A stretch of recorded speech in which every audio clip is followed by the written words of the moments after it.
जैसा कि आपको पता है कि हमारे पास जो सबसे ज्यादा क्वेश्चन आता है वीडियोस में, हम उसके ऊपर एक स्टोरी टाइम वीडियो बनाते हैं। तो ये एक और स्टोरी टाइम वीडियो है सबसे ज्यादा पूछे गए क्वेश्चन पे, जो कि है कि आप कनाडा कैसे आए। हम व्लॉग्स डालते हैं, हम ट्रैवल वीडियोस डालते हैं, नीचे सबका क्वेश्चन आता है, मोस्टली बहुत लोगों का क्वेश्चन आता है आप कनाडा कैसे गए। तो ये वीडियो उस पर है।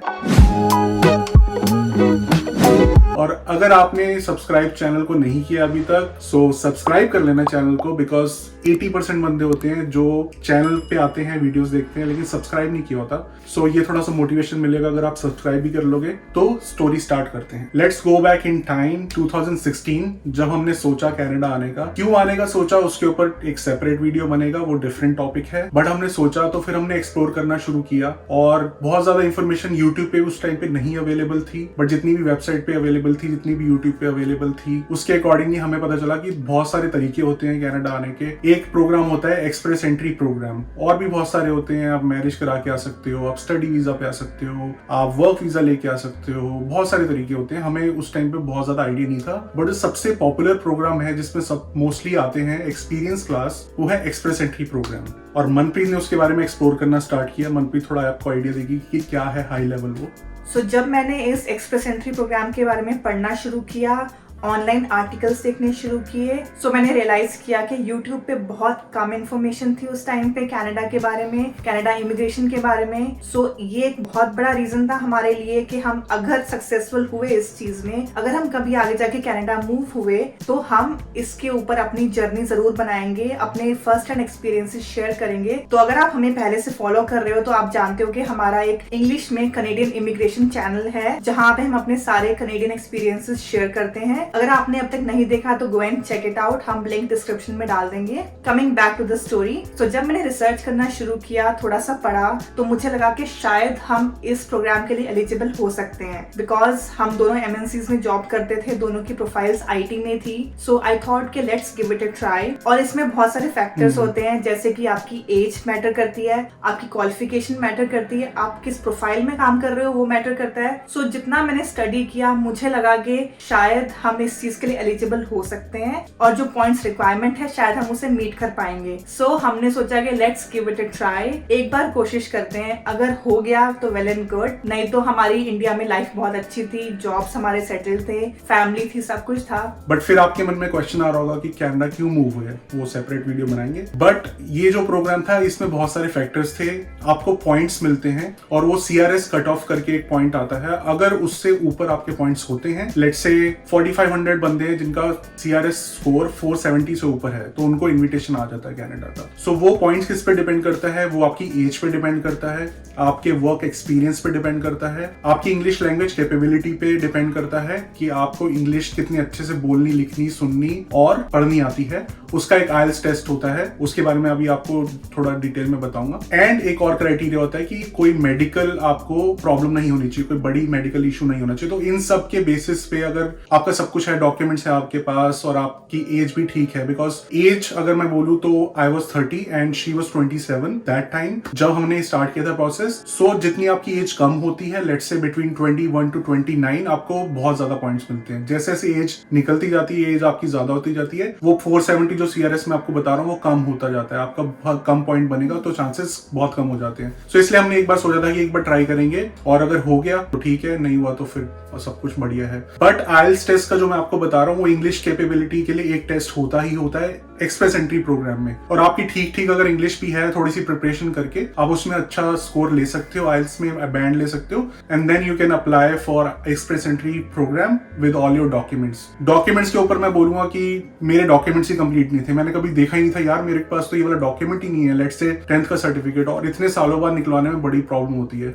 अगर आप ट्राई कर रहे हो, प्लान कर रहे हो, मेक श्योर कि डॉक्यूमेंट्स आपके सारे कंप्लीट हैं, क्योंकि एक एक डॉक्यूमेंट बहुत इंपॉर्टेंट होता है। सारे डॉक्यूमेंट्स आपको सबमिट करने पड़ते हैं। इनफैक्ट एक्सपीरियंस लेटर, आपकी जितनी भी ग्रेजुएशन, पोस्ट ग्रेजुएशन की डिग्रीज हैं, उनके आपको ट्रांसक्रिप्ट्स आपको कॉलेज से निकलवा के सबमिट करने होते हैं डायरेक्टली यहाँ पे गवर्नमेंट को, कनाडा को। थोड़ा सा हेक्टिक प्रोसेस है डॉक्यूमेंटेशन का। And I think Canadian government ensure करती है कि आप कनाडा मूव होने से पहले अपने school, college and may be जहाँ से आपने मास्टर्स की है वहाँ के दर्शन जरूर करके आओ। तो वो इसलिए इंश्योर करते हैं कि आप ट्रांसक्रिप्ट्स निकलवाने जाओ वहाँ पे। हमने बहुत धक्के खाए हैं। सीरियसली। और हाँ, एक चीज और भी होती है कि आपको बेनिफिट होता है अगर आपके पास पोस्ट ग्रेजुएशन है, सो उसके भी आपको एक्स्ट्रा पॉइंट्स मिलते हैं। सो मनप्रीत के पास भी MBA है, मेरे पास MCA थी, सो हमें उसके एक्स्ट्रा पॉइंट मिले थे। Now coming back to IELTS test. So English के लिए डजंट मैटर आप डेली ऑफिस में इंग्लिश में बात कर रहे हो, आप US अपने UK क्लाइंट से भी इंग्लिश में बात कर रहे हो, IELTS एग्जाम के लिए आपको प्रिपरेशन करनी ही पड़ती है। हमने जो ऐप यूज की थी वो Cambly ऐप यूज की थी, बिकॉज आपको प्रिपरेशन करनी पड़ती। लेट से मेरी राइटिंग भी बहुत बेकार थी, बिल्कुल डॉक्टर वाली राइटिंग थी, समझ नहीं आती, तो उसके लिए हमने 1-2 महीने अच्छे से प्रिपरेशन करी थी। बिकॉज उसका एक कॉस्ट भी होता है एग्जाम का, 11,000 रुपीज आप हर एग्जाम के लिए बार बार नहीं दे सकते। आप एक बार अपेयर करो, एक बार में अच्छे स्कोर लेके आओ, बार बार 11,000 रुपए देके आप वेस्ट करोगे, उससे बेटर है एक बार प्रिपरेशन करके कर लो। सो Cambly ऐप आप यूज करोगे तो उसके अंदर आपको प्राइवेट ट्यूटर्स मिल सकते हैं US कनाडा के, जो कि लाइसेंस्ड हैं। आप उनसे कम्युनिकेट कर सकते हो, उनसे क्लासेस बुक कर सकते हो, उनसे बात करके आप कॉन्फिडेंटली अपना एक्सेंट में भी इंप्रूव कर सकते हो, फ्लुएंसी ला सकते हो। बिकॉज दोस्तों वगैरह के साथ आप वैसे इंग्लिश में बात नहीं करते हो, वहां पे वो कोई आपको जज नहीं करेंगे, आपको सही गाइडेंस देंगे, क्योंकि IELTS के ट्यूटर्स होते हैं। तो आपको अगर ये ऐप यूज करनी है, आप IELTS में इंप्रूव करने के लिए कर सकते हो, पर्सनैलिटी डेवलपमेंट के लिए यूज कर सकते हो, वैसे ही आपको जेनेरिक अपनी इंग्लिश इंप्रूव करनी है उसके लिए कर सकते हो। सो आपको एक क्विक डेमो दिखा देता हूँ मैं। Hi, Hi, how are you? I'm good, thanks. How are you? Good, good. I am preparing for my IELTS exam. If you will be able to help me, because I want to score good band. Yes, understand. As you have seen, you can talk to US, UK, Canada tutors and improve your English. And there is a discount as well on any of the quarterly plan. So utilize that as well. Use the code. Link is in the description. So हमारा score जब IELTS में अच्छा आ गया, हमने सारे document, थोड़ा time लगा था बट डॉक्यूमेंट हमने गैदर करे सारे, और अगर 1 साल क्रॉस हो जाता है, लेट्स से एवरी बर्थडे पे आपके पॉइंट्स कम होते हैं, सो वो भी हमें बहुत जल्दी से सारे डॉक्यूमेंट कलेक्ट करके अपनी फाइल सबमिट करनी थी। एंड मेडिकल टेस्ट भी होता है, सो मेडिकल टेस्ट में इतना कोई इशू नहीं था। सो ये पूरा प्रोसेस जो हमें लगा एंड टू एंड, कम से कम हमें 1 साल लग गए, बिकॉज थोड़ा सा डिले भी था, भाई की मैरिज थी, हमने अपनी साइड से भी हमने थोड़ा डिले करा, बट ओवरऑल 1 साल लग ही जाता है इस प्रोसेस को। सो कॉस्ट भी मैं बोलूं कि आपकी पूरी ओवरऑल 3 लाख के अराउंड इसकी कॉस्ट लग जाती है। एंड प्लस आपको बैंक में around 11 lakh for a couple show करने होते हैं कनेडियन गवर्नमेंट को, कि आप यहाँ पे आके सर्वाइव कर पाओगे कि नहीं। ऐसा तो नहीं है कि आप सिर्फ PR लिया और आप इंडिया से कनाडा आ गए या फिर किसी कंट्री से भी कनाडा में आ गए और यहाँ पे मे बी आपको जॉब नहीं मिली तो आप गवर्नमेंट पे डिपेंड हो गए। आपको इनिशियली 6 मंथ्स के लिए आप सर्वाइव कर पाओगे नहीं कर पाओगे,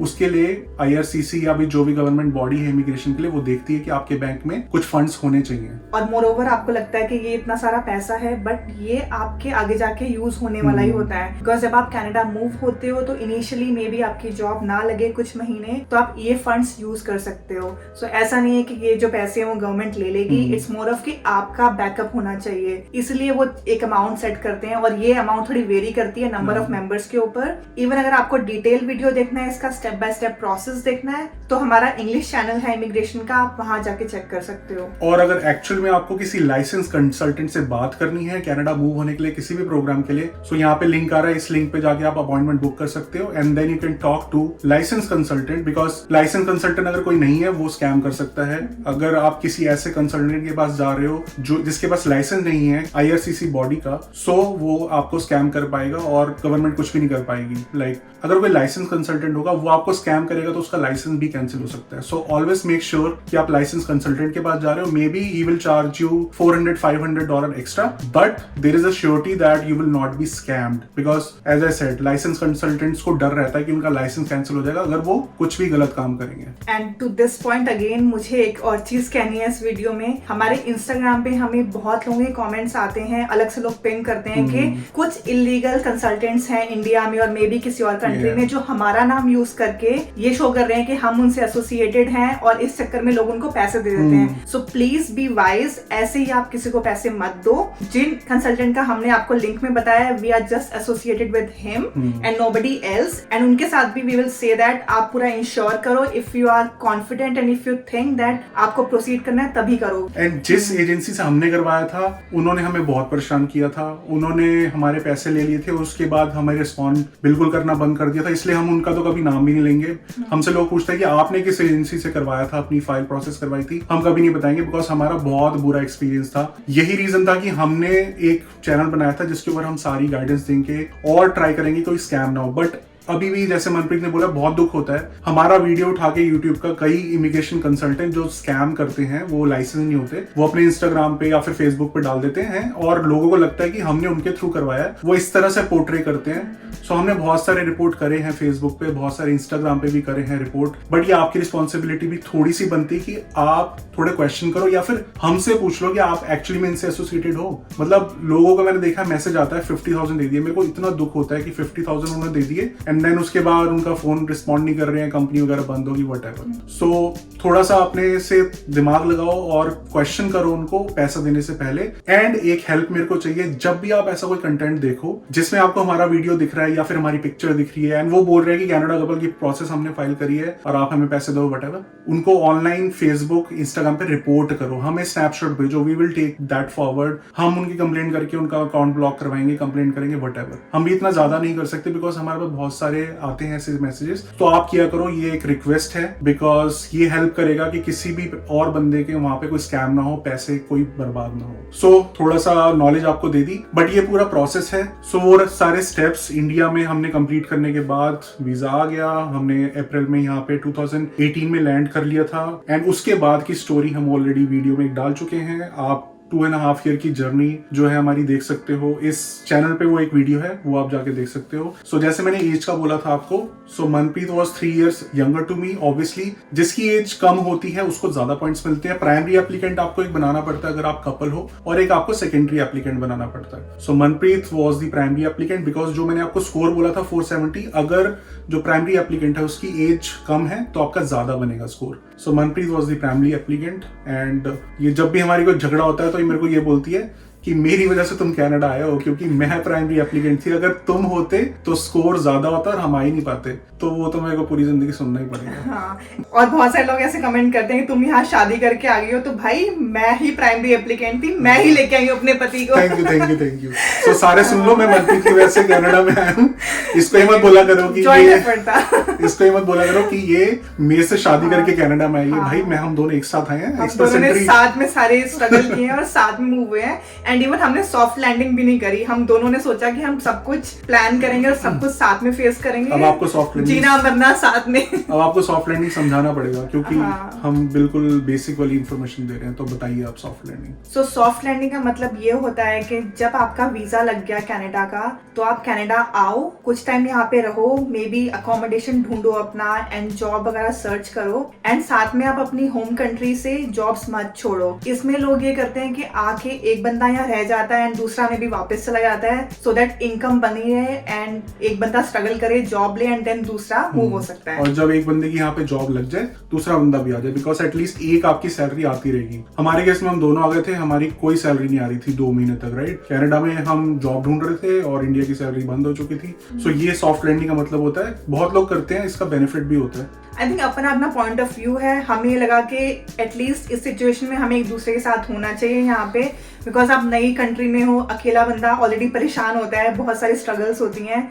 सो ऑलवेज लाइक कपल्स को तो साथ में रहना ही चाहिए। बट अगर आप इमोशनली डिसीजन ना लेके थोड़ा वाइज डिसीजन लेना चाहते हो तो you can do soft landing. But I think अभी कोविड की वजह से सॉफ्ट लैंडिंग बंद है कनाडा में। इसके लिए अपडेट्स आते रहेंगे, so we will share that on our immigration channel. तो अगर आप रियली इंटरेस्टेड हो इसके बारे में जानने के लिए तो वो वाला चैनल सब्सक्राइब करो। और उस चैनल पे आपको मिल जाएंगे बहुत सारे प्रोग्राम्स होते हैं, उसके बारे में इंफॉर्मेशन मिल जाएगी। इस चैनल पे ऐसी story time video, travel video, life in Canada, fun videos बनते रहेंगे। और जो एजुकेशनल वीडियोस हैं वो आप कनाडा कपल इंग्लिश चैनल पे जाके देख सकते हो। वो इंग्लिश में है, ये हिंदी में, बिकॉज इंग्लिश लैंग्वेज थोड़ी सी और कंट्रीज के लोग भी थोड़ा अंडरस्टैंड करते हैं, इसलिए वो इंग्लिश में है।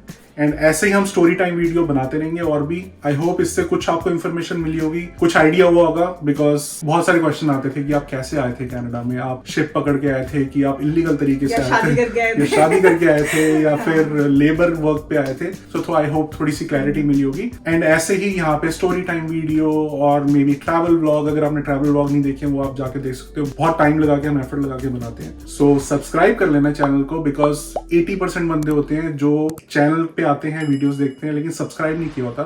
सो ये थोड़ा सा मोटिवेशन मिलेगा अगर आप सब्सक्राइब भी कर लोगे। Till next time, stay safe and stick है ना।